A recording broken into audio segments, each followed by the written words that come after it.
Yahweh's sight. He is our strength and our redeemer. And it is in his name, which is his authority, that we pray, praise, proclaim, project, and protect tonight's message. Aman. Barak Allah Cham Yahweh. Anai Kofi. Hello, servant of Christ. Mashallah. Hello, everybody. I'm Pastor Kofi, Pastor Servant of Christ, where we are always changing lives one mind at a time by being the voice of the voiceless and speaking the unspoken.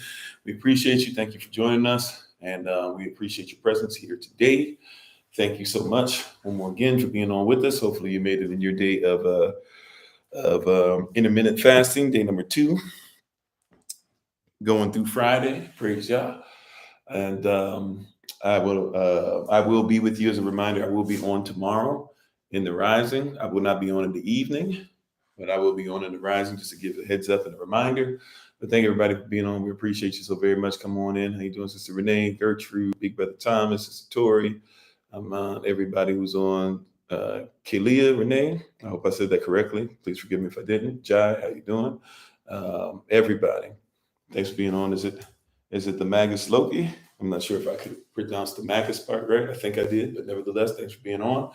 And today, we talk about mass incarceration. Mass incarceration, which did not just start, by the way. It's been something that's been around forever. Check out the badges, right? Slave patrol badge, same as the sheriff's badge, the police officer's badge, right? The peace officers, all these different things, right?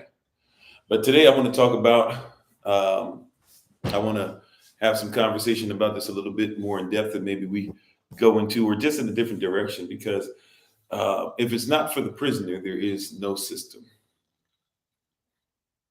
Right? Maybe we should even call it that. I don't know. But if it's not for the prisoner, there is no system. How you doing, Sister Beverly? How you doing, Minister Morel, Minister Shante? If it is not for the prison, or if it's not for the prisoner, there is no system. This system is based off of imprisonment, mass incarceration. Not just talking about mass incarceration for those that are in prison only, although we'll talk about that some. I'm talking about mass incarceration as far as they have to incarcerate the masses. The biggest place and the most terrible of places that mass incarceration takes place is in the mind.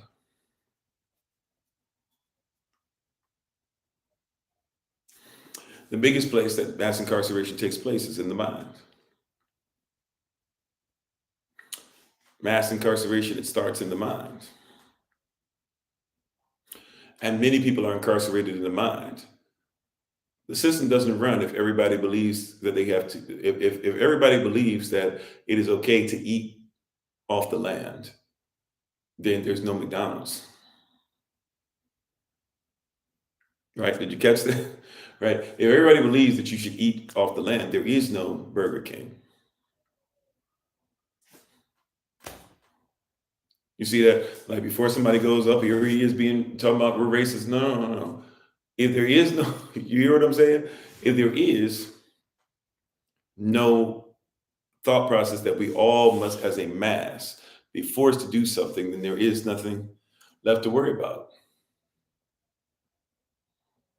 It's been the same system that picked up runaway slaves. It's the same system that did what they did to the Irish. It is the same system that still has people in Northern Ireland today. It's the same system that has Australia become a prison colony, the same system that has the United States of America become a prison colony, right? It is the same system that tells you that you have to spend more time giving of yourself to somebody who will take from you more than they'll give, and tells you that if you work for them, then you are somebody who helps society.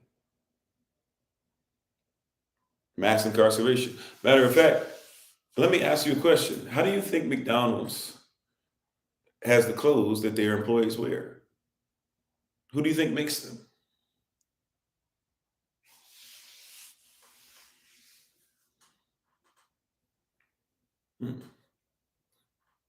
Right? Who do you think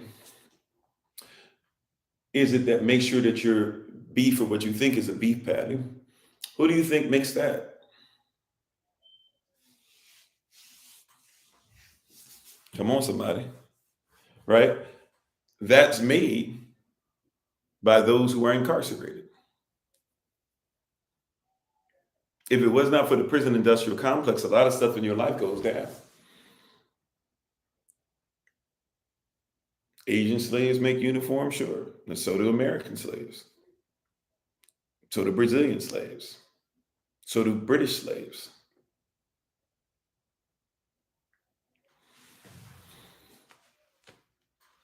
If if it wasn't for slaves, you can have your Nikes.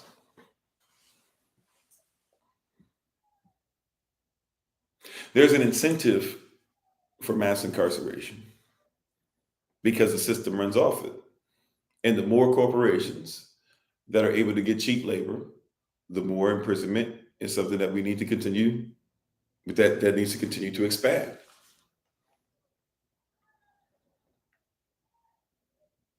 Right? Think about it like this. How many, that's what I says. Let me make sure I say this correctly. Do you not realize that once a month when the police are out there making sure that they're meeting the quota, do you not realize that's because that the state that you pay your taxes to has to ensure that the prison is going to have a certain percentage of people incarcerated? Oh, as we've been saying in the rising for some time now, the system is sus.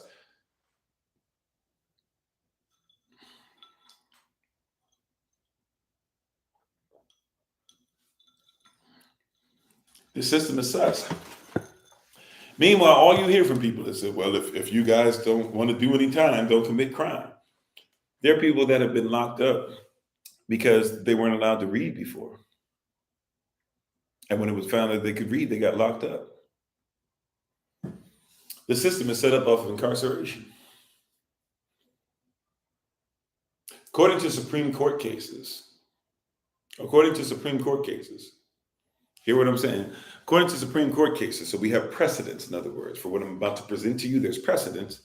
According to Supreme Court cases, you do not have to pay taxes because that's a statute. It's an option.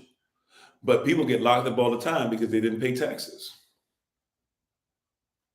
How does that work? And watch this, it's all about capital. They're not locking you up because you have to pay taxes. They're locking you up because they're trying to make an example out of people to scare them into believing that, hey, we can incarcerate you.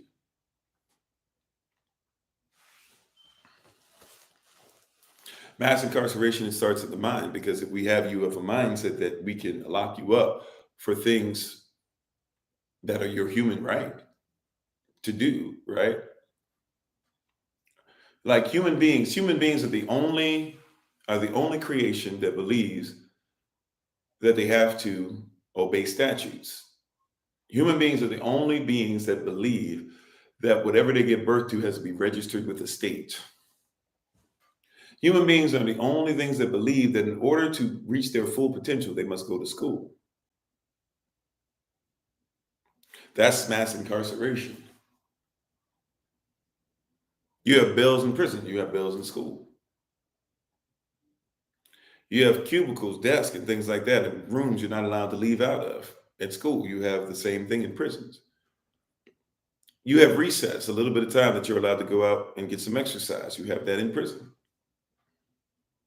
You have buses that transport you from one place to another. You have that in prison. You have armed guards in school. You have armed guards in prison. You have a warden in school. You call him the principal. I'm sorry, you have a principal in school. You have a warden in prisons. Mass incarceration. And the problem is the masses are incarcerated in the minds of us that they believe that this is normalcy. You think it is normal to tell your child to stop playing, to stop being active, to stop going in the sun. You need to make sure you sit in the classroom and have somebody put a grade on you like they do a piece of meat. That's grade A meat right there. That's grade A student right there. How you doing, everybody joining us? How you doing, Mr. Joseph? Yeah, in-house suspensions, all those things. It's mass incarceration.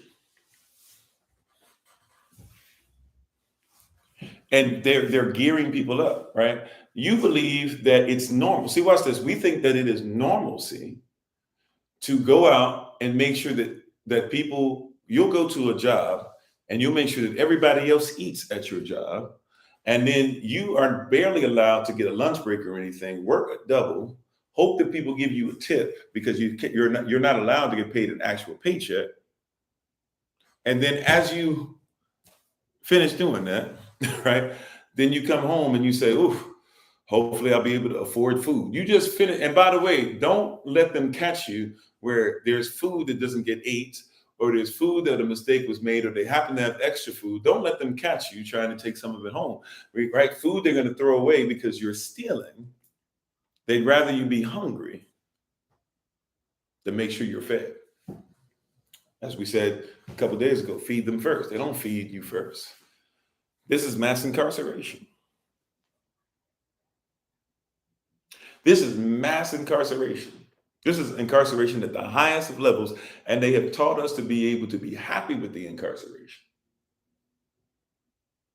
God help us.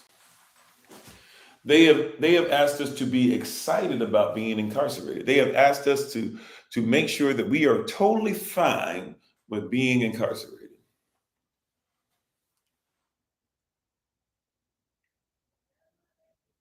And we say to ourselves, well, if we don't get incarcerated, we can't live. Because they have people who are incarcerated on paychecks. See, watch this. I also need you to comprehend, like we talked about before, the house Negro and the overseer are basically in the same position. There are things that the overseer gets that the house Negro doesn't get, and things the house Negro doesn't get that the overseer doesn't get. But they're both in prison to the same system to make sure that they both can bow down to the same master. Just one person thinks that because they're the same color or they have the same status. But just because you're allowed to watch over the master's stuff doesn't mean you're the master. And it doesn't mean the master has the best intentions for you at heart. Mass incarceration. I almost slipped up and said this, but I think, this might be Holy Spirit led. Mass incarceration really is mass incorporation. Uh-oh, how you doing, Cloudy Moon? If that's your way of saying hello, how you doing? You said, Black people upset their ancestors enslaved and sold each other rather than unite to build Africa. No, that's not what this conversation is at all. Not at all. You came in late. But the fact that you believe that you should come in here and think that you already know what I'm talking about, it shows that you are incarcerated in the mind. Your whole objective is to think black versus white instead of think that they've got you incarcerated. They've got you so locked up that your fingers were twitching. They were itching just to be able to make sure that I tell this black man off and tell him that he needs to be better and better himself. And he doesn't better himself, as if I'm in the position that you're in. I live well. I'm free, and I'm becoming more free every day. Right? But see what mass incarceration does? It gets you to get outside of us actually being united.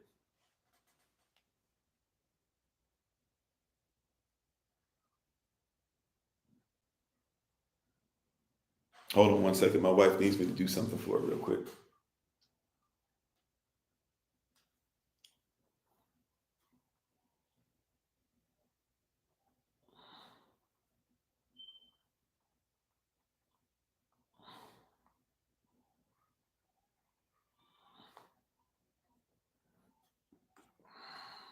Sorry, y'all. Wife comes first. She needs something from me. She gave me a request. I gotta answer the request.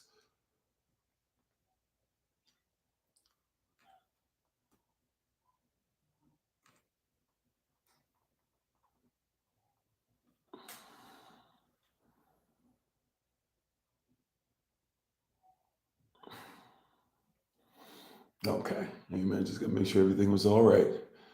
Amen. Amen. Just gotta make sure everything was all right. Everything's all right. Praise Yah. So mass incarceration is huge.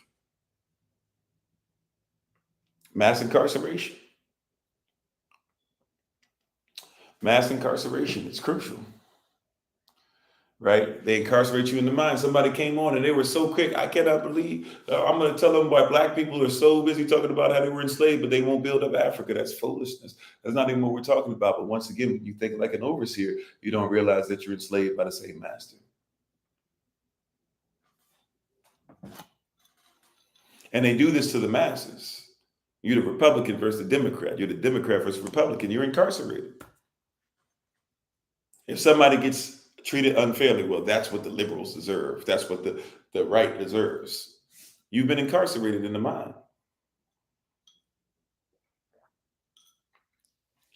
Is there anything that Master tells you that you don't believe? Is it possible that Master has been lying to you, or do you just uphold whatever Master says? How you doing, Sean? Right? Can it be possible that Master has been lying to you? I mean, Master has been telling you that the United States is a country, and by United States code, it's a corporation, it's a trust, and it's traded publicly. Could it be possible Master's lying about something else? Or are you so down for Master and with Master that Master can say whatever he wants and you just fall in line? Because whatever Master says, go, yes, sir, boss. Whether you're black or white, yes, sir, boss, you jump. When Master says jump, you say how high. When Master says lean with it, you rock with it. When Master says black women are the problem, black men can't wait to jump on them. When Master says black women are the problem, or black men are the problem, black women can't wait to agree. Right? See, that's why I say this is not for everybody. And they say it with a smile on their face. They say it with a growl in their heart. Who cares if they're Republican or Democrat if they're going to throw you in the same place and put you in the same position? And this is something like, I think if people got this, like some of y'all been around long enough. If you've been around 40 years, I'm a youngin', right? I've only been around 40 years. As somebody who's been around for 40 years, right? Let's see, 1982. So we're dealing with Reagan, Bush, Clinton, Bush, Obama, Trump, Biden. 7 different regimes. That also means we're dealing with Republican, Democrat, Republican. Actually, if we want to go every 4 years, Republican, Republican, Democrat, Republican, Democrat, Republican, Democrat, Republican, Democrat. Has anything gotten better during that whole time? Has racism ceased? Has your profits increased? Have you had a peace of mind? Have you begun to love your neighbor? Right? Are people still having the same arguments? Are women feeling respected? Are men feeling like the red pill is not necessary? At some point, who cares about all the rhetoric if it's putting you in the same place? Isn't insanity doing the same thing? That's what you guys keep telling me. Insanity is the same thing, doing the same thing over and over again, expecting a different result. You are insane to not realize that they have you incarcerated. They have you right where they want you. Yeah, we don't get attacked as openly anymore, but we still get attacked. And then when you try to make sure that you build a society and a system and make sure that you are doing things for yourselves, they try to tell you you're in a cult. And people believe them because if you're not incarcerated by the system, if you don't say yes, sir, when Master say jump, something wrong with you.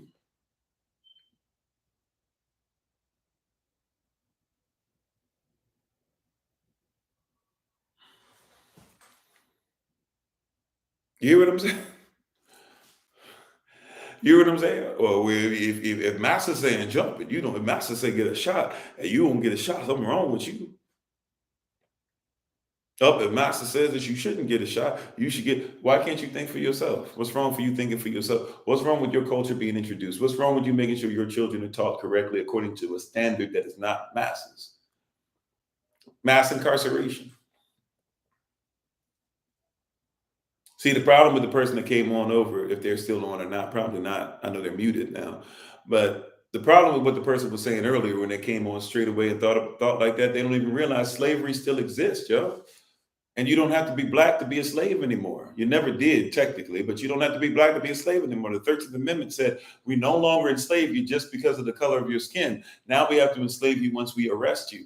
Anybody who gets arrested is enslaved. And by the way, look up some of these terms. When you look up some of the lawful terms that we're dealing in today, guess what you'll discover? When you look up the lawful term for somebody that's like detained, right? That person basically is arrested. If somebody gets stopped, if somebody gets put in handcuffs, even though the judge is supposed to be the one that says whether you get to stay in prison or not, at that point they say you are allowed to be a slave. This is the system that you live in, but you're so busy defending it to try and say black people are trash that you're not even realizing that it's beyond black or white. They got you trapped. How you doing, Sister Knight? They got you trapped. You don't realize that the overseer is still a slave. Just because you get to whip somebody else doesn't mean that you are on master's level. You got to stop that. That whole thing that makes you think that just because you are Sambo doesn't mean that you're better than the slaves. If y'all don't know who Sambo is, in the actual original book, Uncle Tom's Cabin, Uncle Tom is actually somebody who's on our side, and Sambo is somebody who's on Master's side, right? But when they made the movie, the first movie, and they made that movie of Uncle Tom's Cabin, they put the two in one, just like they do in a lot of movies. They'll put a lot of things together in one character, or they'll change stuff up so they can change the movie, or so they can get an agenda across. But in your mind, you think that Sambo, because Sambo looks like you, he's for you. But not all skin folk is kinfolk. Just because you look like me doesn't mean that you want the best for me. Ask some people on here whose parents they came from didn't want the best for them and talk bad about them. And it's the reason why they think the way they think and act the way they think.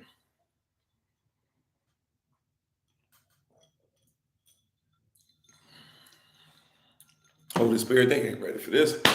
Come on, man. We got to start getting to a better place.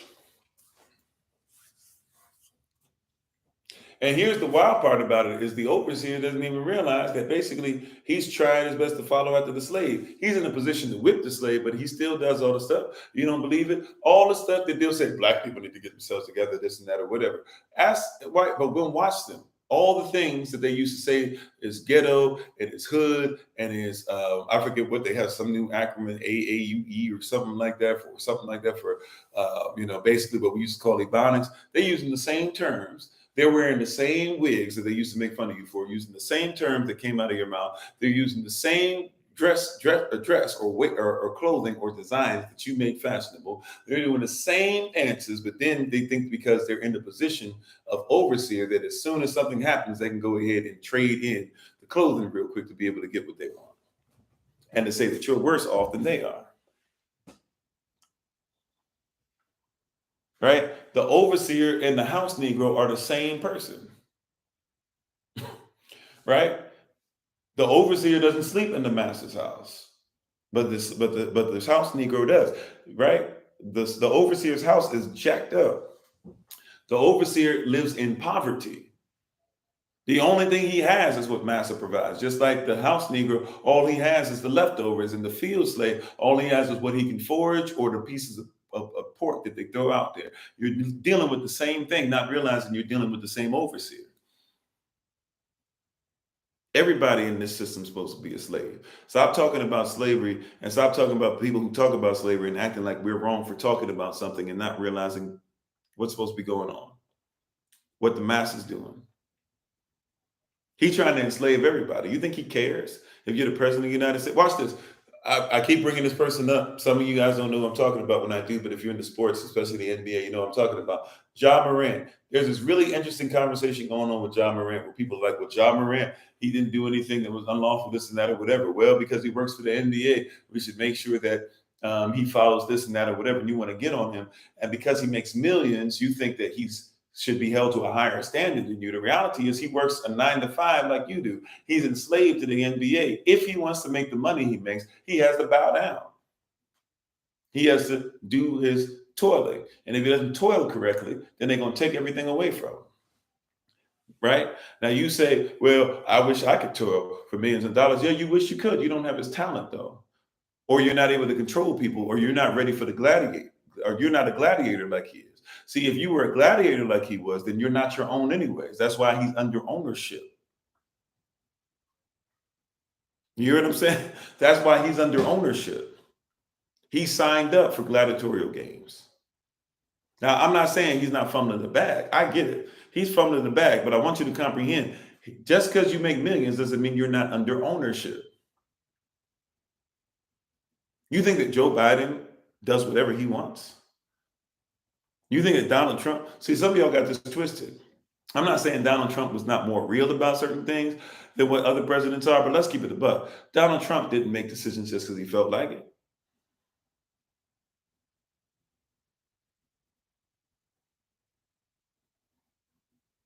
He don't get to just do whatever he feels like doing.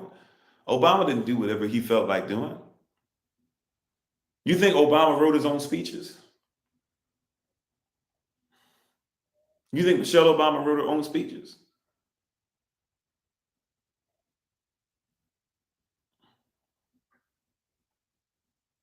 You hear what I'm saying? Yeah. Money doesn't make you free. And depending on who you're under, you could be more enslaved than anybody else. There's somebody out there right now, y'all get mad at them because you're like, oh, I work hard and get this, and they get to do this and get, yeah. What you say when you say that about lower class people, you're like, how is it that I make more money, but they get to go ahead and go on vacations? Because they're not part of the same system that you are. You have more position in the system. Guess what? That means you're more enslaved. The higher you get in the system, the more enslaved you are. The 33rd degree Mason has to make sure that he makes sure everybody bows down. It is the master's responsibility. Whoever's the master of the plantation has to make sure his wife, his children, the overseers, the slaves, and anybody attached to them, they have to bow down to the authority. That means that he has to be more of an example and more enslaved by what he's doing than anybody else.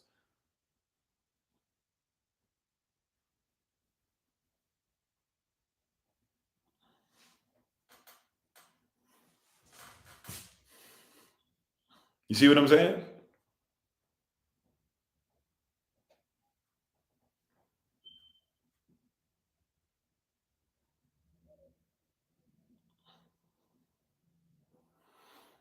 I'm sorry if there are comments being made. I can't see the comments.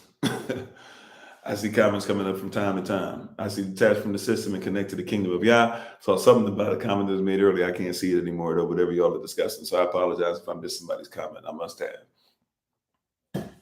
Right. But I'm just trying to say mass incarceration. It didn't, we got to think bigger than just the prison system. Yes, prisoners are there, but without prisoners, the system doesn't exist, which means that when you start being free, the system begins to dissolve. And this is one of the biggest things that they're afraid of. If we ever became free of white versus black, the system starts to dissolve. Oh, okay. Right. If we ever stop saying Republican versus Democrat, who cares about president? Because y'all don't care about the Green Party or the Libertarian Party. There's always interesting people talking about the Green Party, the Libertarian Party, the communist regime. We got to be careful. The Marxist Party, this part. Y'all don't care about. Y'all don't care about independent party. Y'all don't care about any of that. Y'all can't even tell me who ran in the Green Party last year. Was it male or female? Do you even know? You know what I'm saying? You don't care. Because you really don't care in general. You have two gangs that run the show. And have you ever realized that you have more power than gangs? Because even though gangs run the numbers, it's interesting. The people that are always being or who are always afraid of the gangs, they always outnumber the gangs. You ever notice in the westerns and somebody's coming up and shooting up the town, the sheriff has to come through, or some fake version of Wyatt Earp has to come through, and he starts erasing and eradicating everybody. And it only be like 3 or 4 jokers fighting maybe 20 people in the town is full of like 100, 200 people. The gangs don't have more power than you. Watch this. The police are a gang. You can give 100 policemen semi-automatic rifles. Give 100 of them a semi-automatic rifle. Put a crowd around them of 100,000 people. Who you think is going to win? I'm not saying that we need to do this and try this. All right? That's not what I said. For educational purposes only, we're trying to just help educate you, help you to think a little different. Praise y'all. Right? But the people going to win. You outnumber them. There aren't enough bullets. You have to have people with a mindset. Now, yes, but some of the people have to be, go through something, sure. But by the way, if you see 100,000 people around 100 police officers, guess what the police officers will do? They'll put the weapons down if you tell them to put the weapons down.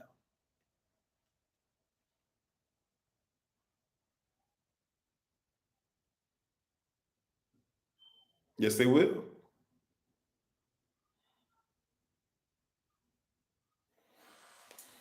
You have the power. Oh, no problem, Sister Nadine. A lot of people saying there's issues with the signal. It might be mine. It says that I got a signal that's all right, but I apologize if the signal is bad. But we don't recognize, like, you've always had the power, right? The slave is always outnumbered the master. Go read the Willie Lynch letter. He tells you in the beginning of his speech given on Christmas Day, December 25th, 1712. He tells you in the beginning of it, he says that I can tell what your problem is. He said, I smelled the whiff of a dead slave as I went down the river named after our beloved creator of the Bible, King James. It's named Jamestown River. He was coming there. He could smell death because they were hanging slaves and they were hanging them too much. He said, you're killing too many slaves. He said, the problem is that you're killing many slaves. But he said, your real problem is you're afraid of the slaves. Why? Because he said that you are outnumbered by the slave. This is what Willie Lynch said. He said, and forgive me, trigger warning.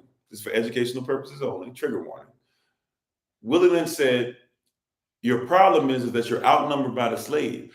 And he said, you cannot sleep, right? Because you know that while you're asleep, they're awake. And you cannot be awake because, right? And you cannot be awake because when you're awake, that's when they need to go to sleep. You have no control over them. He said, what I'm going to help you to do is get them to get to the point to where they realize that they need to be under your program, or at least they believe it.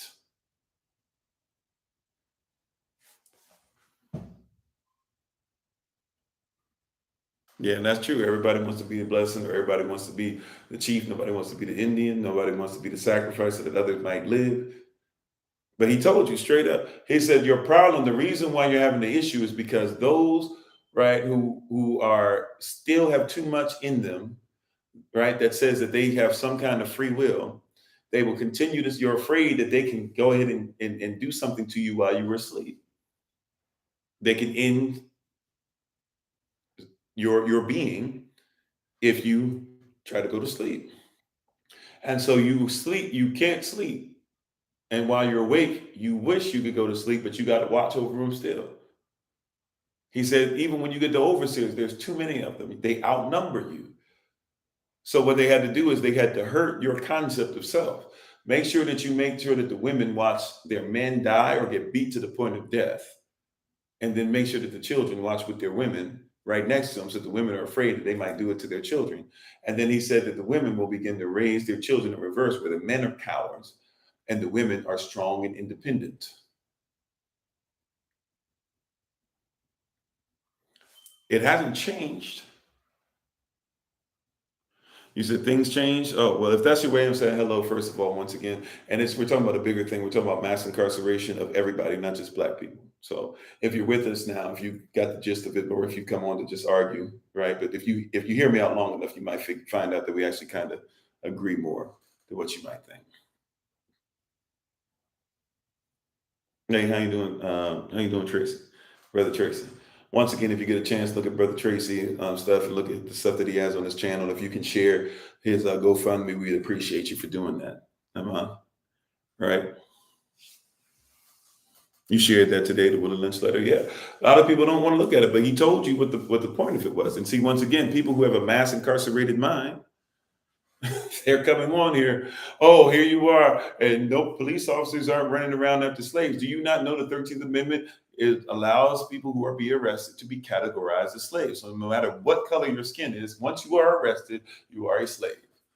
So stop telling me the police officers aren't looking for slaves when they're looking for people to arrest, right? Is that their only duty? No. But if they make an arrest, guess what? The person they arrest becomes a slave. And don't come to me and say, well, if you can't do the time, don't do the crime, because there are plenty of people, no matter what color they are, that end up doing time and have not done a crime, and by law should have never been in prison nor had their fingerprints taken. You know, they take your fingerprints, right? They take your fingerprints. That's why when you are proven innocent, or you never even should have been in jail, you are allowed to go and ask for your fingerprints back, because that is your intellectual property. Right? You take the pink fingerprints of those who have no rights to tell you not to take them.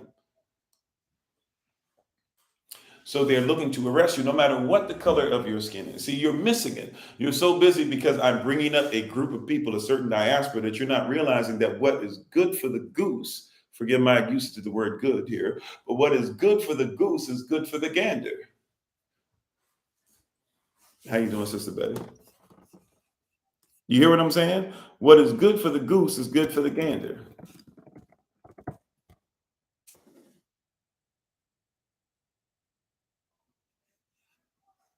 What's good for the goose is good for the gander. If you don't know what that means, what's good for the female is good for the male. What's good for one is good for all.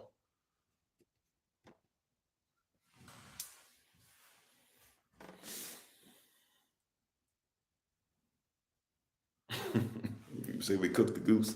Hallelujah, I hear you. Right? What's good for the goose is good for the gander.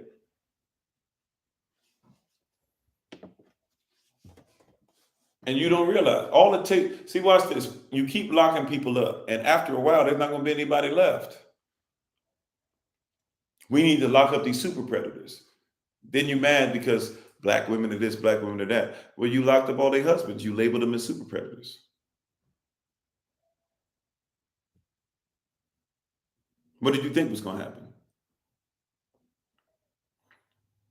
You made the parents work and made the parents work, and you made sure that the school raised the child more than the parent raised the child. Don't be surprised when these children are going back to the schools that they can't stand to shoot up children. Because what do you not find it interesting? At least I know this is a weird word to say, trigger warning, but do you not find it at least intellectually puzzling and something that you try to put the pieces together that every time these shooters are going to schools, why do they keep going to schools? Why do they keep going to jobs and shooting them up?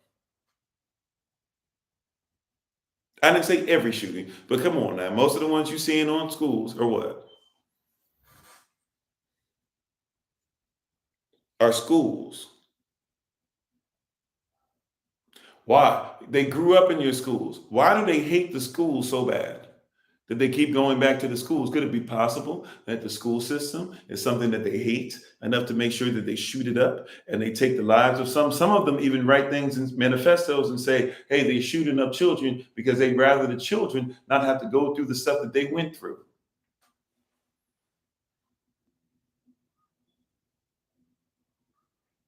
Have you ever thought about that?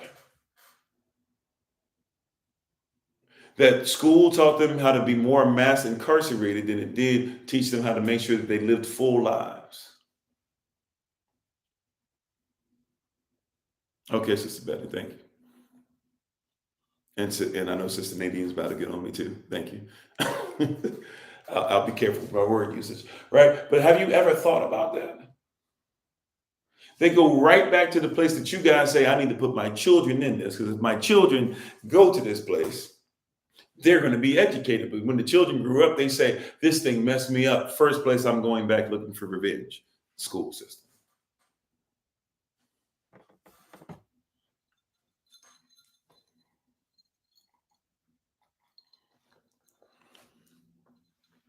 Come on. You hear what I'm saying? First place they go back is what? They're looking for what? The place that was supposed to educate them on who they were. When the school system is not dedicated to who they are, the school system is trying to make slaves.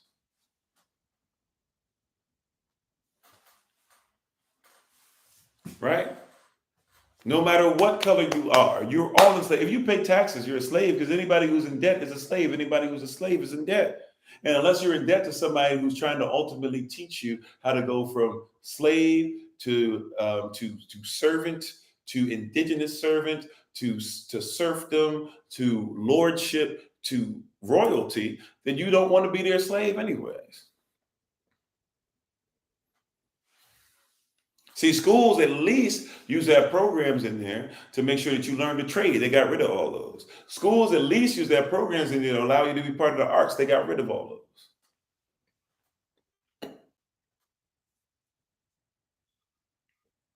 And it's a revolving door. You just keep going through the same thing, the same mess, the same product over and over and over again.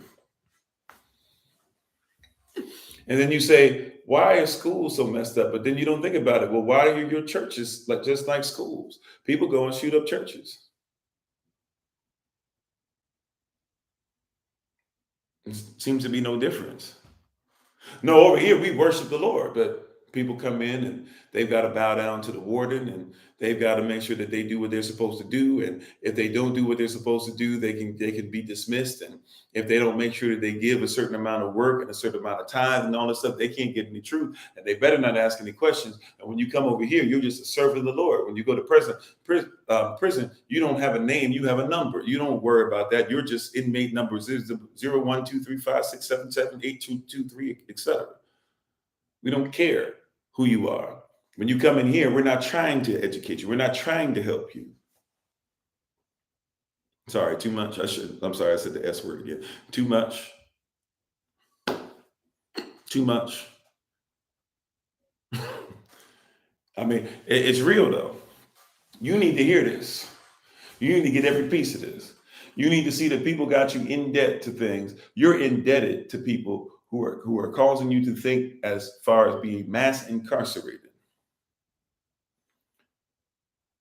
The second that you realize that mass incarceration is bigger than just being behind literal prison cells is the second that the system crumbles, or at least you will get out of a system and not allow the bars to be around you anymore.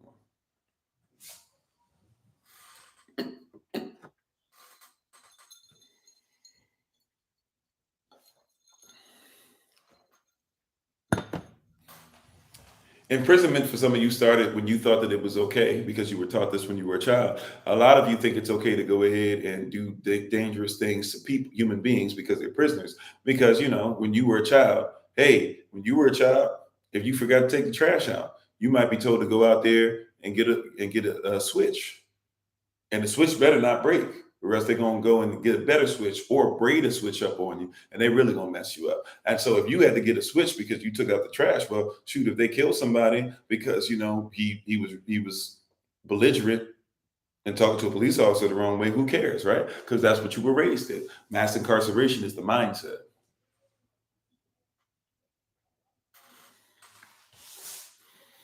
Mass incarceration is what? It is the mindset. This is why Hamlet asked, whether 'tis nobler in the mind. In my mind is where I'm having the most issue with. Those of you who know Hamlet, you know what I'm talking about. Is it whether 'tis nobler is the mind? They kind of did a play on it in the Lion King when Scar's sitting there at the beginning and he's looking at the skull and he's bouncing the skull in his hands. It wasn't the beginning. I'm sorry, whenever that scene was. Right, and he's bouncing it in his hand and he's having that conversation. Listen to his conversation. Is it best to go ahead and be in this position? It's unfair, or should I do this? It's in the mind where all this stuff starts to happen.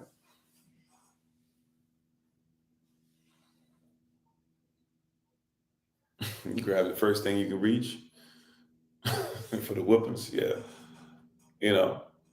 But that's your mindset. And by the way, where did that mindset come from? Why do you whip your child? You didn't whip your child before. The Matrix conversation about the steak. I don't remember the steak. Is that Matrix 2 with the French guy, or if it's Matrix 1? I kind of sort of remember the pasty wheat conversation, but you get me to that. I got to go watch it now. I don't remember. Right? Hey, how you doing, Kendall? Thanks for being on. Right? Hopefully I said it correctly, Kendall Cannell. I apologize if I pronounced it. Okay. Oh, yeah. When he's talking to to Smith, to the agent. That's right. I remember now when he's going to betray everybody. That's right. I got you. Yeah.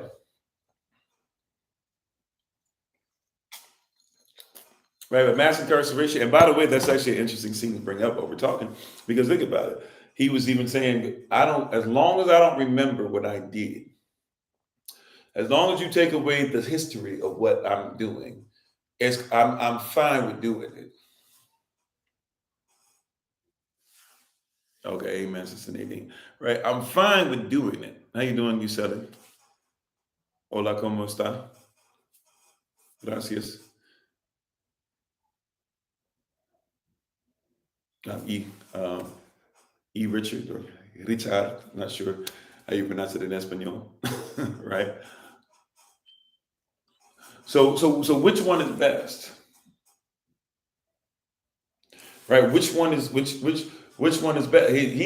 That's an interesting scene you brought up because he says it specifically. He says, "Look, man, I'll betray him. I'll do all this stuff, whatever. All I need, all I want is to make sure that I don't remember this when I wake back up. Plug me back in. I want no memory of what I did to these people."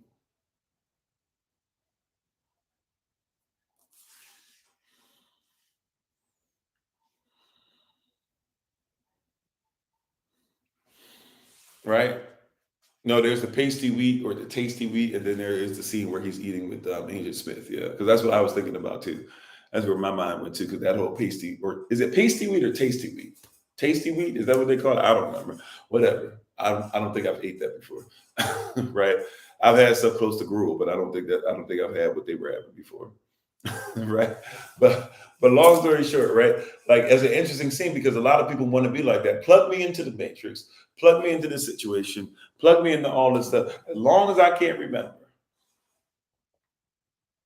plug me back into where I come from. As long as I don't remember, plug me into the system. As long as I don't have to have it brought up that this is how I got where I got. Because we talk about white folk with that using the colonial construct. What about black folk? How many people had to become boule for you to get what you got? Do you even know what boule is? I think many people nowadays have woken up to what boule are. How many people did you have to step over?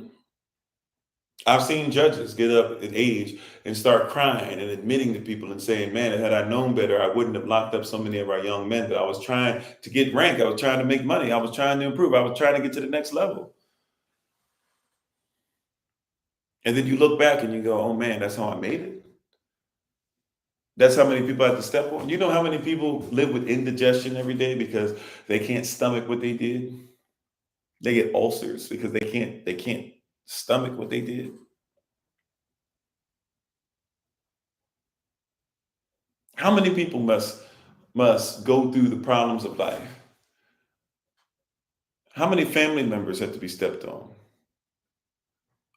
Right? How many family members must be stepped on?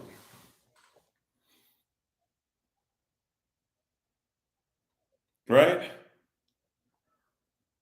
Like how many people at your job did you have to outperform? What is your outperformance of the people on your job? Right? Why is it that you live in competition? Capitalism is competition. Why do you live in competition and think that that's the natural order of things? Why? Because somebody else has documentation and has made it canon for you to follow that says that you are supposed to be what? It's supposed to be survival of the fittest. Although you don't even know that sometimes when they say survival of the fittest, depending on the animal, sometimes that animal is able to survive because of the group that they're in. For lions, survival of the fittest is the pride. For deer, survival of the fittest is, I don't know if you call it the flock, whatever, I'll just call it the group for now. For sheep, survival of the fittest is the flock, right? For goats, survival of the fittest is the flock.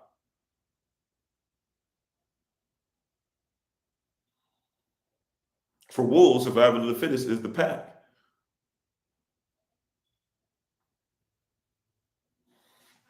right? I see a brother on here. I'm not actually mad at you. Actually, I'm glad you said it. I was going to go in a slightly different direction this evening earlier. I'm glad this came on here talking about the Muslims. Because I want to show you something, right? This false, fake mindset that we have. Hopefully, I have what I'm looking for. I'm sorry, y'all. Oh, I can't find it. Oh no. Oh no, I really wanted to share this with you. I guess I can share the story without it because what I'm gonna show you is not even gonna necessarily be that big a deal to you all. But hopefully you'll see what I'm looking for. So this right here, as some of you were saying, you know, somebody the other day was like, Kofi, you need to get one of these again, right? Something that charges the phone. I can go anywhere and they can charge the phone for me so I can be outside longer or go different places, right? But there's an interesting story that goes with this. I was walking down the street from where I am right now to property that we have and try to put some work in and filling in some holes and some cracks in some places with some putty and go sand it down and do some work. And I was headed down there and something said, go in this store. I've been in this store before. Wanted to just grab something to drink because I knew I was going to be working pretty hard. And where I was going inside, I probably wasn't going to turn on the air conditioner, which is going to open up the windows and just stuffing in there. Nothing happens except working there. So, sometimes you get a stale smell or a stale air, if so to get it out, open the windows up and stuff like that. And, but not going to turn any power on, just going to use this natural light to get some work done. So I stopped to get something to drink. And I walk in, and what I'm wearing right now, have my, I have my Yashva 3000s on, my little flip flops, right? Y'all got the Jordans, I got the Yashvas on. And I walk in as I am right now. With nothing but my book bag on, and I actually need a charger brick. I don't have my charger brick. We've been traveling. I have one that I normally use. It's not that great anyways. It's kind of cheap and flimsy anyways. And I think I left it at the residence that we were staying at. So I go in this place. I've been there before. And it's a Muslim establishment or whatever. They sell all types of stuff though. Like there's hookah stuff in there, all types of stuff. They got little smoothies and stuff in the back. It's like a 7-Eleven, but kind of like a hiked up 7-Eleven or whatever. And I go in there and I'm just like, and I'm waiting at the counter. And this short brother, he runs out the back. And I'm thinking, okay, nobody was out here. Maybe he's thinking, in the hood, blah, blah, like I need to make sure I'm out here for my store, this and that. But he runs out and there's another brother in there who's helping to clean, but he's helping to clean. But this brother, the brother who's running out is very clear. I already know, East African brother, right? I can already see it in him. Probably, Ethiopia, and can't really look at him and say this with clarity, but probably Eritrea, right? And he comes out, first thing he says out his mouth, right? I came looking not for this, but for a charger. And y'all were telling me I need a charger. I just want you to hear this because sometimes we're so into stuff. We're so into being split up. We're so into the Muslim versus the follower of the way versus the Christian versus the Jew versus the this versus that we can't even have conversation, right? He runs out straight to me. He says, you're dressed just like somebody like you, just like my family. You're just, you look just like me. He literally runs out the back, right? And I'm thinking, oh, he tried to rush to get behind the counter or do whatever. He runs out the back, runs straight to me, comes out, gives me that. And then looks at me and says, bruh, you look just like my family. And I said, well, I probably am. And I said, my tribes are. And I started listing off tribes, and I started telling them where in the world they're located. And he starts smiling. And he goes, yes. He's like, oh, so Yeah, I was like, yeah, I'm actually able to trace who I am and do this and do that, right? So we get to talking for like 5-10 minutes. It wasn't that long conversation.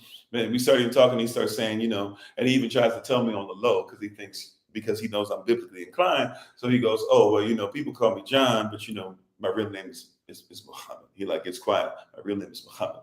I said, oh, okay, well, we might not agree on everything, but Ishmael is my brother. And I told him the story, from the book of Joshua, and tell him how we believe the same thing that Abraham's talked about, had the experience of Abraham that comes from the Quran. And he just looks at me. He says, man, yeah. And so I'm like, yeah, but anyways, though, I need a charger brick real quick, and I got to get over and get to work. So he says, oh, okay. And so he takes this out. He says, no, what you really need is this.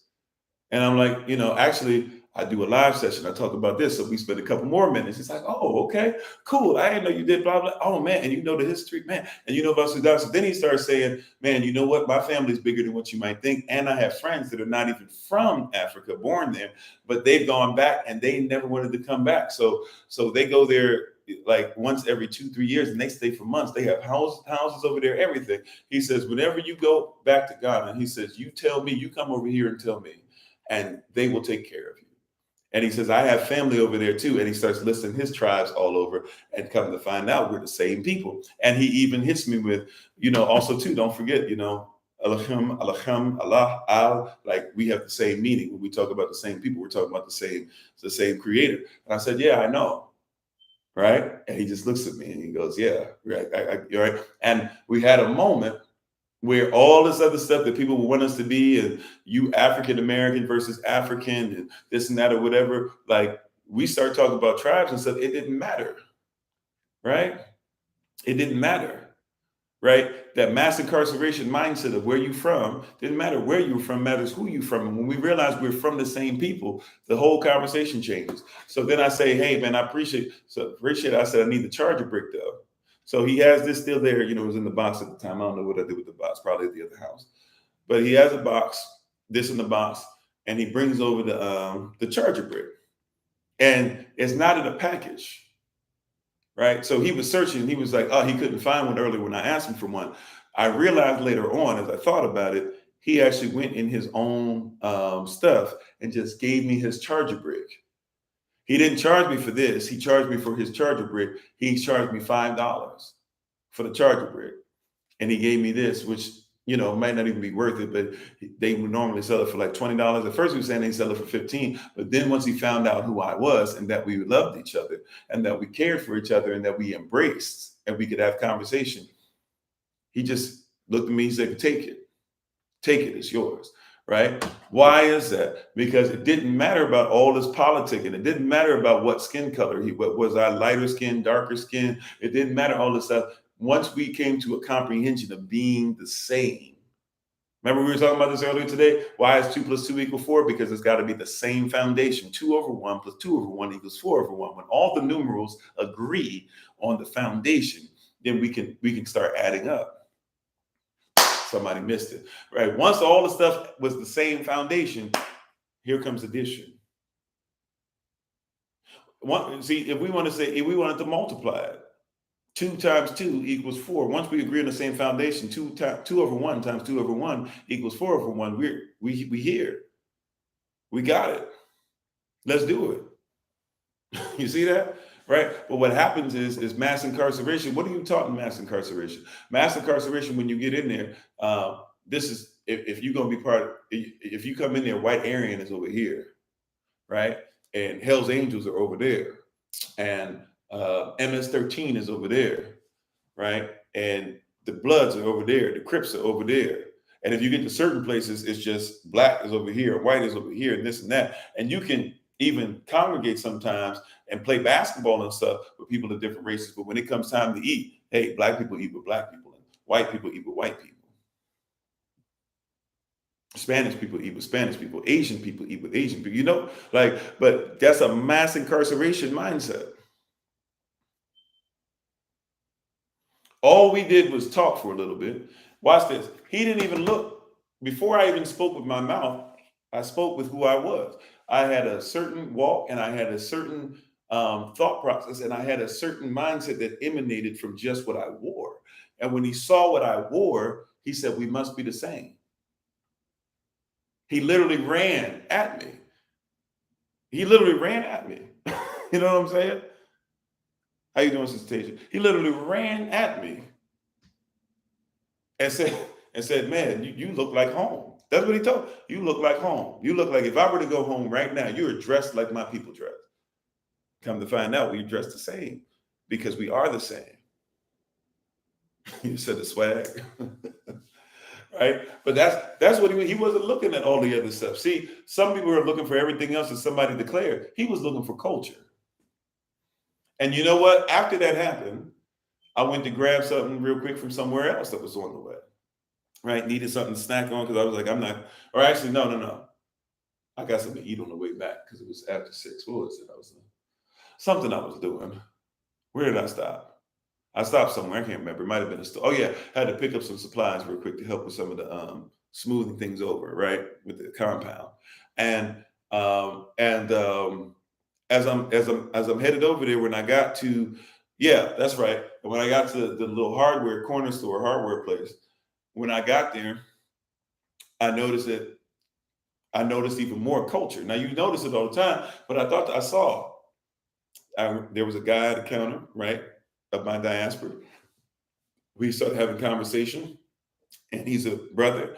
And I can see, he's a brother that's a little rough around the edges, trying to get his life together, trying to get the little jobby job on. And I'm like, okay, let me give him confidence. So everything's, yes, sir. I appreciate you. Thank you so much. And he starts smiling and stuff and kind of feeling himself. His shoulders went from being like this to he got a little confidence and stuff, right? Give him a little, trying to push his swag up a little bit. And then as I'm talking to him, Spanish person comes in and doesn't speak English. So what do? They start speaking Spanish. Somebody else who speaks English, they start seeing this happen. And I start realizing just the language, it's culture. I'm seeing culture just go from this to that or whatever. And so on my way out, I wasn't even going to say anything, but I was like, you know what? Let me just go ahead and introduce that, hey, we're the same too. I know some of this. So I say, you know what? Passing muy bien, right? And I don't even know if I said it exactly right? But passing muy bien, I believe, in English means, basically have a nice day. And they stop. I don't know if I said it exactly right, but they stop. And they said, oh, something wild, or I forget what it is, but basically you have one too.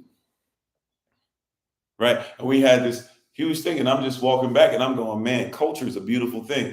Just being willing to get culture down, right? And coming out of this place of mass incarceration mindset that says that we're incarcerated, but even though we're all incarcerated as one mass, we have to fight while in incarceration.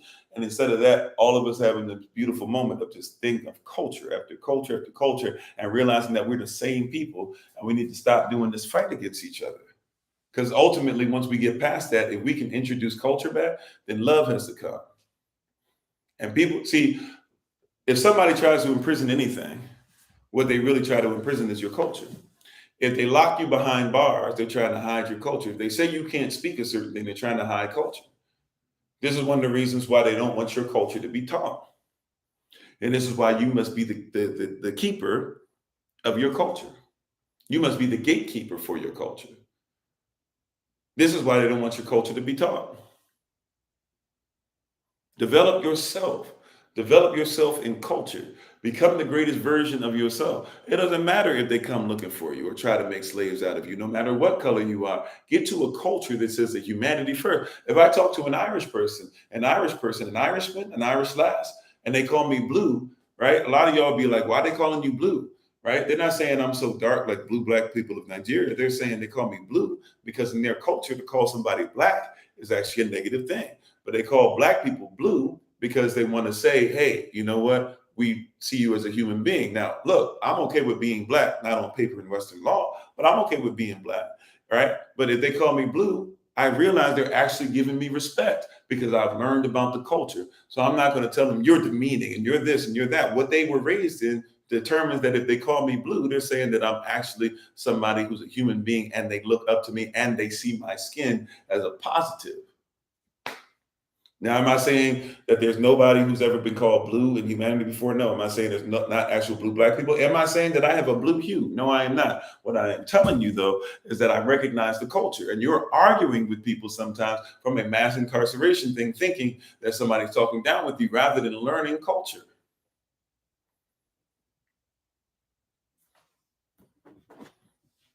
When you learn culture, go look at pictures of King Kamehameha,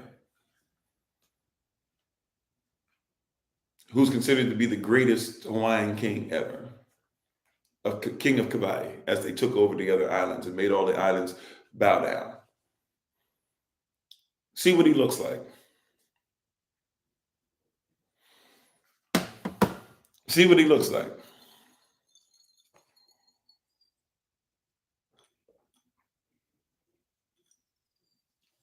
He looks like you. He was 7 feet plus tall, looked like you.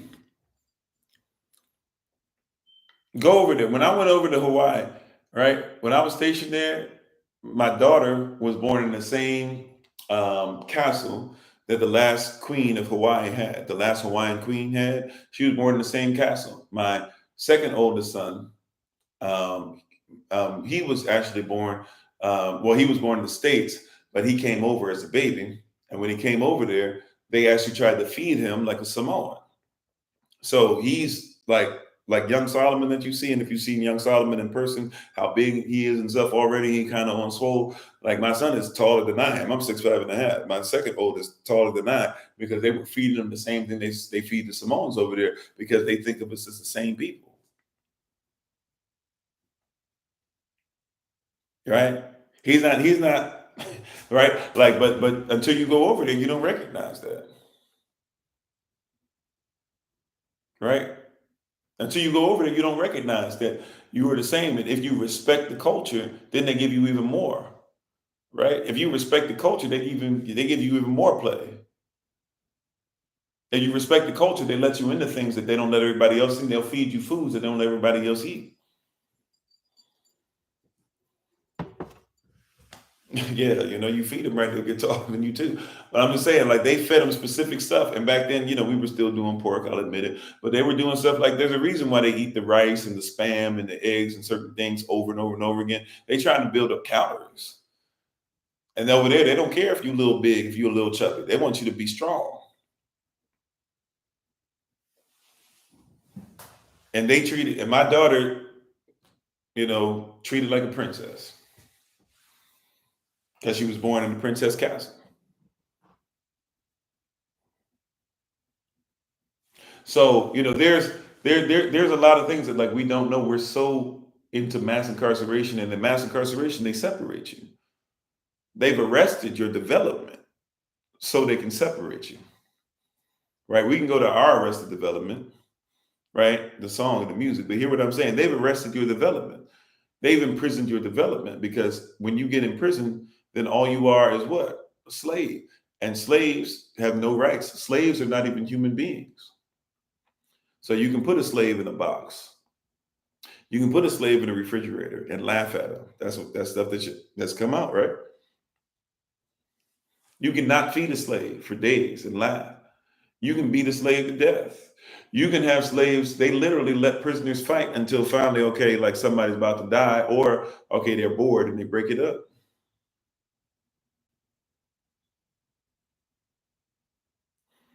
So tonight is not an attack on the white man. And we should stop a lot of that attack anyway. Tonight is not an attack on the white man. Tonight is not an attack on the yellow man. It's not an attack on the black man. It's not an attack. Tonight is a night, once again, what are we talking about? Mass incarceration. Mass incarceration of the mind might be the most dangerous tool of the enemy to ever exist, right? If not the most dangerous, but there's some things that I would say are more dangerous, right? Mass incarceration of the mind has you believing that all of y'all that are arrested in the same house are against each other. The children think the parents are against them, and the parents think that the children are against them, and the husband thinks that the wife is against him, and the wife thinks that the husband is against her. This is a mass incarceration mindset.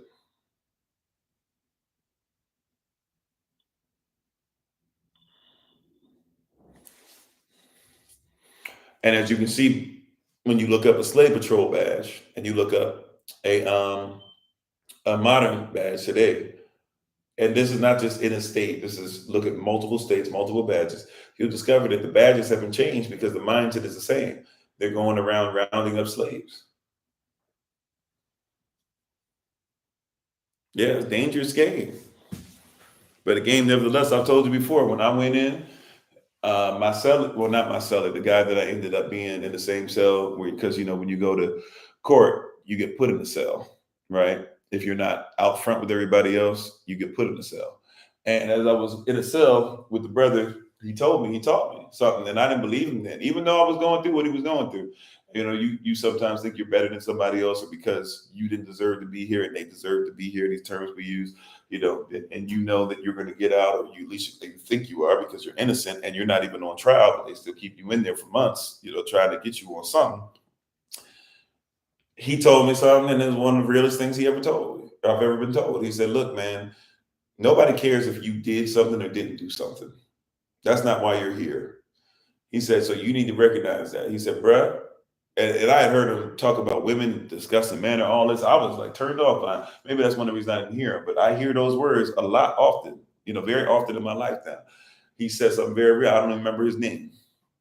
I remember what he looks like, but I don't even remember his name, right? We even talked about religion. He talked about how he prays over his weed before he smokes it, all this stuff, right? But he said, "Look, bro," he said, "it doesn't matter if you did anything to get in here." He said, "It's a game." He said, "They're playing with you. This is a game." He said, "Can you play the game?" That's it. He said, can you play the game? Can you play the game? Can you go by the rules? Can you win? If you win in this game, then you're going to go ahead and get out. He said, I'm sorry to tell you, right? He said, I'm sorry to tell you, but I'm just here. I just want you to know it doesn't matter some of the stuff that you think, or you think that you're innocent, or you think that I'm guilty, or whatever. He said, they don't care about that. He said, can you play the game? And if you can play the game, you will win. You will get out.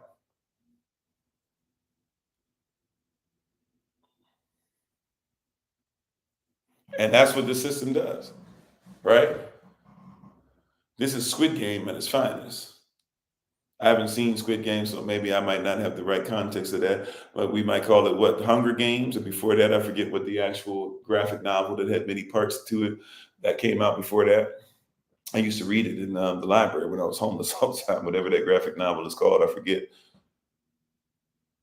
Right? Had pornographic things in it and everything. I don't know why I was all up in it, maybe because of that, but it was like a whole thing of like it was wild, the stuff that they were showing, right? They were drawing like, gruesome deaths and all this stuff or whatever. All right. But I forget what that book is actually called. But that's what they got you in, man. You in the Hunger Games. It's kill or be killed out here. And all of y'all should be fighting for freedom. And if you wouldn't kill each other, guess what they did when they wouldn't kill each other? Or when they were, watch this, when they said, we won't kill each other. And then they said, you know what, we'll just die together. All of a sudden they were going to die together. What happened? Turn it off. We got to change the rules. Hey, they both won for the first time ever. We've never seen this before. Both of them will win. That was the first one, I believe, right? I saw pieces of the other ones. I don't remember the other ones. I remember the first one, right? I never read the book for that, but I remember the first one. Both of right? Because if you decide, even whether you decide to survive together or go down together, you change the rules. Unity changes the rule. That's a word right there. When we come together, right? Because everybody around all of whatever the country was supposed to be, or whatever the world, or wherever part of the world they were supposed to be in, they realized that if we change the rule, if we die together, right? Who wins? And the whole world is watching this, which means that your coming together is going to tell people that it's more important to be unified. They immediately had to change the rules, turn it off.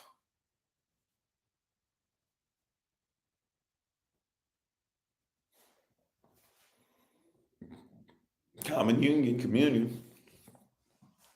You come together, you're ready to go down together. That messes the system up. Because whether you survive together or go down together, everything messed up. The unity. The unity is what they're afraid of. Right? We talked about this before. They're not afraid of you fighting against each other. Black man, they're not afraid of you down in your queen. Black woman, they're not afraid of you down in your king. They're not afraid of you to speaking well of everybody else's race, but then speaking ill of your own. They don't care if that happens. But when Malcolm and Martin are about to die, Malcolm got to get shot. Right? Same week, same day he gets shot. Malcolm, who had met with another guy in Africa, and both of them were going to go to the United Nations on behalf of our diaspora for different parts of the diaspora and sue the European Eurocentric system that was over them. Both of them get shot by the CIA same day. Nobody cared. They didn't care when Malcolm hated Martin. They didn't care when Martin spoke well of Malcolm, but didn't really like him. But when they about to meet up, Malcolm was trying to meet with Martin the week before he got shot.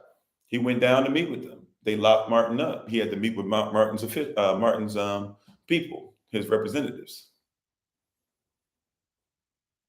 Then next thing you know, he's shot. Why? They about to come together. We can't have this. You mean we told y'all that the NOI was nothing. We told you Malcolm X was just some weird person out here. Everybody following him must be in some kind of cult. Look, good black people, you should know who you are, right? Step in line and be like you're supposed to. Wait a minute.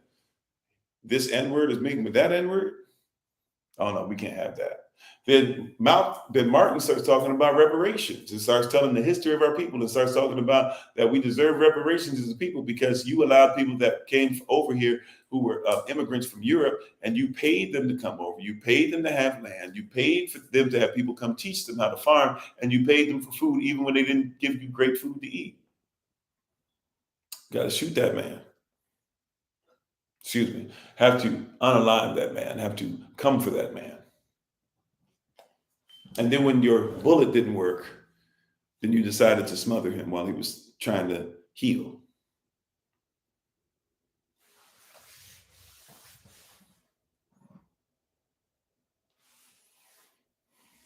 Right? It's your unit. See, watch this. It's your love. See, we said this earlier. Truth separates, right? Truth is going to separate. They don't want you to know the truth because truth separates you from a wicked system. Not only do they not want you to know the truth, though, they don't even want you to know the difference between the truth and a lie. Because then you would have to start distinguishing many different things. And that means you have to separate things. And truth is wrapped up in love.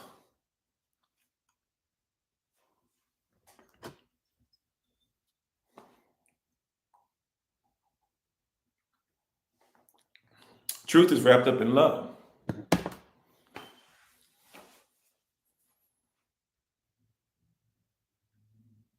So if I love you in truth,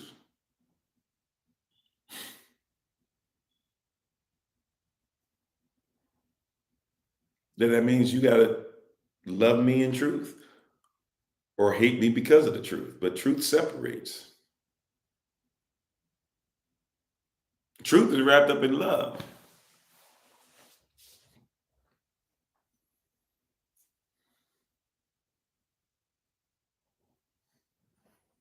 You know what I'm saying? So if I'm giving you truth and you can't handle truth, you can't handle love, true actions, then guess what? It's because all you're in is hate. It's got to separate. I didn't say segregate. I said truth separates because some of y'all so quick. It's got to be separated. And y'all starting to separate people, and people are losing their mind. But don't lose your mind when he separates you. Even if he kills all, or sorry, even if something has to go down, and it has to have its life ended, we believe that we know Yahashua HaMashiach, and he is the resurrection. So before you get worried about the fact that things are not going out and living to the potential that you thought they were, just because something might have to cease now doesn't mean it cannot be resurrected. But anything that must be resurrected, it must be clean, it must be lawful, it must be covered.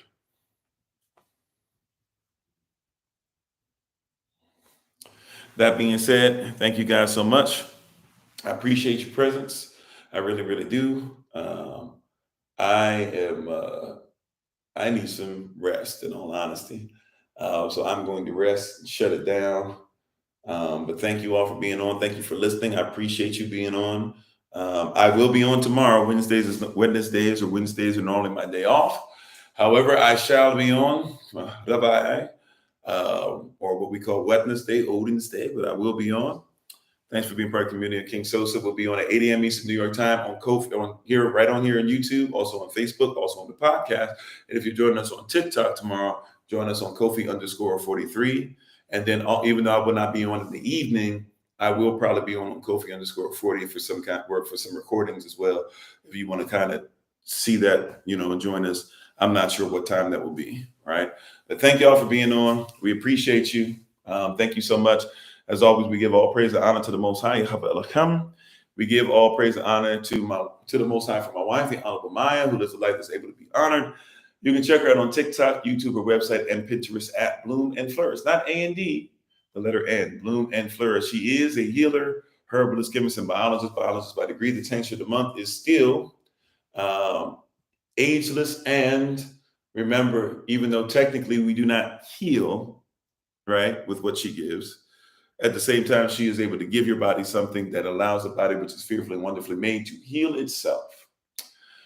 All the stuff that we do is for educational purposes, and hopefully you have been educated to certain things. And prayerfully, you will not just be hearers of this word, but you will study it so you can be doers simultaneously. So we thank you, we honor you, we appreciate you. As always, it's been Pastor Kofi, Pastor Servant to Christ, where we are always changing lives one mind at a time by being a voice of voices and speaking the unspoken. We've had a couple of updates for September 29th on the website if you want to go check those out.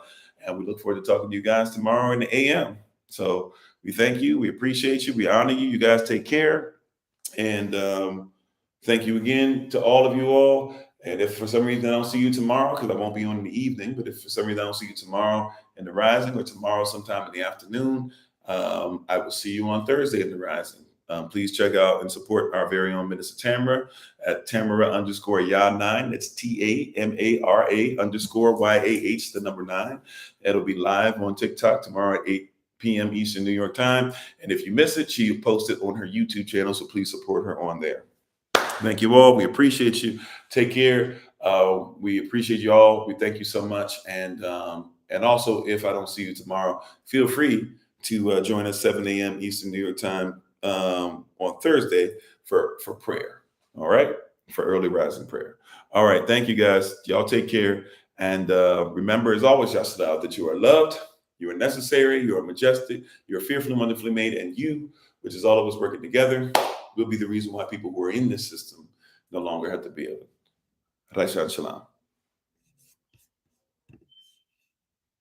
Oh, real quick, September 29th through October the 6th, we need to have half of the payments for whichever day you're coming, or excuse me, half of the donation. They are required donations, but half of the donation we need to have by July the 18th.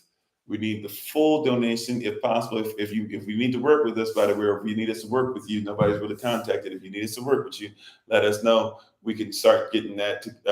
We can do that, but we need at least half the donation for whatever you're doing, for whatever amount of days you're coming. We need that by July 18th, and by August, I believe August the 12th is when we need the full donation in, so that we can be ready. No, sorry. Yeah, August the 12th. I think that's right. Right. So if we don't have it by then, those who still need to work with us, we need to know. Just let us know in advance. Okay. Just let us know in advance so we can work with you. All right. So just letting you know. Okay. Thank you guys so much. And if you want information on the pricing and everything, we put it up at the end of the shadows and the rising. But also don't forget, you can go to the website. There's a whole link for it. You can look at it. There's a whole post and everything. You can look at the pricing and all that stuff and see what's there as far as the donations that are being asked and what the donations will be used for. We're finishing up the itinerary. So some of it's TBD, because we're trying to really make something special happen, especially on the 4th day, if you're going to be with us on the 4th day. But we're really trying to get something special to happen. So I haven't written anything out as of yet, but we should have something updated for you guys at some point before Thursday. Okay. But slight updates are happening already on the site, and some other things have been suggested. Even people's businesses and stuff are going to be updated as well. So we thank you all those who asked about Brother Jermaine and the shirts and everything. We're going to make sure we get that information to you very soon. Okay. All right. Thank you, family. We'll talk to you soon. Shalom. Peace.